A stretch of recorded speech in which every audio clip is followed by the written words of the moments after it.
এই যে জনাব, আমি এখানে তুফি অ্যাপ থেকে এসেছি। আজ আমরা শিখব কিভাবে কর্মী তৈরি করতে হয় এবং কিভাবে আমাদের কর্মীদের কিছু অনুমতি নির্ধারণ।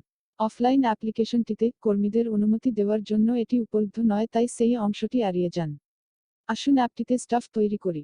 স্টাফ বোতামে ক্লিক করুন এবং অ্যাপ্লিকেশন আপনাকে 4টি বিকল্প দেবে।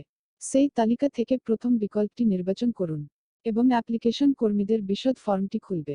প্রথমে কর্মীদের ছবি নির্বাচন করুন। এটি বাধ্যতামূলক নয়, তবে আপনি একটি চিত্র সেট করতে পারেন।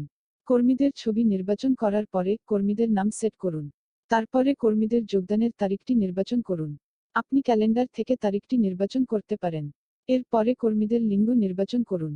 এরপরে কর্মীদের লগইন কিটি সেট করুন।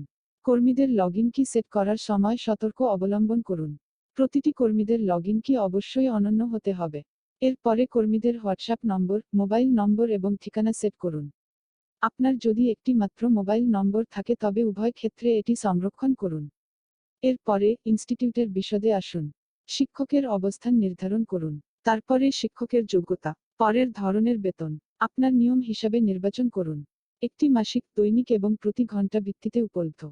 তারপরে শিক্ষকদের বেতনের পরিমাণ। এখন আসুন কর্মীদের কিছু অনুমতি বরাদ্দ করা যাক। প্রথমটি হল শিক্ষার্থীর অনুমতি। এই অনুমতিটি শিক্ষককে নতুন শিক্ষার্থী যুক্ত করতে, শিক্ষার্থীদের প্রোফাইল দেখতে, শিক্ষার্থীদের প্রোফাইল সম্পাদনা করতে এবং শিক্ষার্থী মোছার অনুমতি দেবে। দ্বিতীয়টি হল শিক্ষার্থীদের উপস্থিতির অনুমতি। এই অনুমতি শিক্ষককে শিক্ষার্থীদের উপস্থিতি চিহ্নিত করার অনুমতি দেবে। তৃতীয়টি ব্যাচের অপারেশন অনুমতি। এই অনুমতিটি শিক্ষককে নতুন ব্যাচ, সম্পাদনা ব্যাচ, শিফট ব্যাচ এবং ব্যাচ মোছার অনুমতি দেবে। এরপরে ফি অ্যাক্সেসের অনুমতি রয়েছে। এই অনুমতিটি শিক্ষককে নতুন ফি যুক্ত করতে, ফি সম্পাদনা করতে, প্রদেয় ফিটি দেখতে এবং ফি মুছতে অনুমতি দেবে। পরেরটি পরীক্ষা অ্যাক্সেস অনুমতি। এই অনুমতি শিক্ষককে পরীক্ষার যোগ, সম্পাদনা এবং মোছার মঞ্জুরি দেয়। এরপরে কর্মীদের অ্যাক্সেসের অনুমতি রয়েছে। এই অনুমতিটি শিক্ষককে নতুন শিক্ষক যুক্ত করতে, শিক্ষক সম্পাদনা করতে এবং শিক্ষককে মুছতে অনুমতি দেবে। এরপরে শিক্ষক উপস্থিতির অনুমতি। এই অনুমতি শিক্ষককে শিক্ষকের উপস্থিতি চিহ্নিত করার অনুমতি দেবে। পরের অনুমতি বেতন দেওয়া হয়। এই অনুমতি শিক্ষককে বেতন যোগ করতে, বেতন সম্পাদনা করতে এবং বেতন মুছতে মঞ্জুরি দেয়।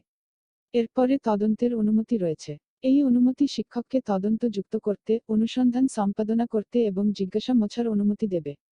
পরবর্তী ব্যয় অনুমতি। এই অনুমতি শিক্ষককে ব্যয় যুক্ত করতে, ব্যয় সম্পাদনা করতে এবং ব্যয় মোছার মঞ্জুরি দেয়।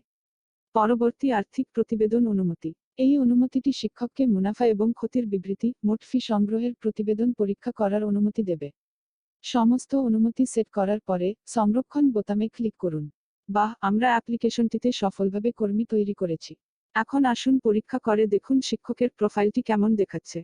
আবার কর্মীদের ক্লিক করুন। তারপরে তালিকা থেকে দ্বিতীয় বিকল্পটি নির্বাচন করুন এবং এখানে অ্যাপটি আপনার কর্মীদের তালিকা প্রদর্শন করবে। যে কোনো স্টাফের প্রোফাইলে ক্লিক করুন এবং অ্যাপ্লিকেশনটি নির্বাচিত কর্মীদের ডাটা বিশদে প্রদর্শন করবে। স্টাফ প্রোফাইলের ক্লিকের উপর অ্যাপ্লিকেশনটি আপনাকে শিক্ষকের প্রাথমিক তথ্য এবং বেতন দেখায়। আপনি উপস্থিতি আইকনে ক্লিক করে শিক্ষকের উপস্থিতি সংক্ষিপ্তসারটি পরীক্ষা করতে পারেন। এখানে আপনি মাসিক ভিত্তিতে শিক্ষকের উপস্থিতি সারাংশ পরীক্ষা করতে পারেন। প্রতি মাসের উপস্থিতি রিপোর্ট দেখুন। ঠিক আছে, এখন কর্মীদের অনুমতি চেক করা যাক। এখানে অ্যাপ্লিকেশন সমস্ত অনুমতি স্থিতি প্রদর্শন করবে। বেতন পাতায় অ্যাপ্লিকেশনটি এই কর্মীদের বেতনভোগ দেখায়।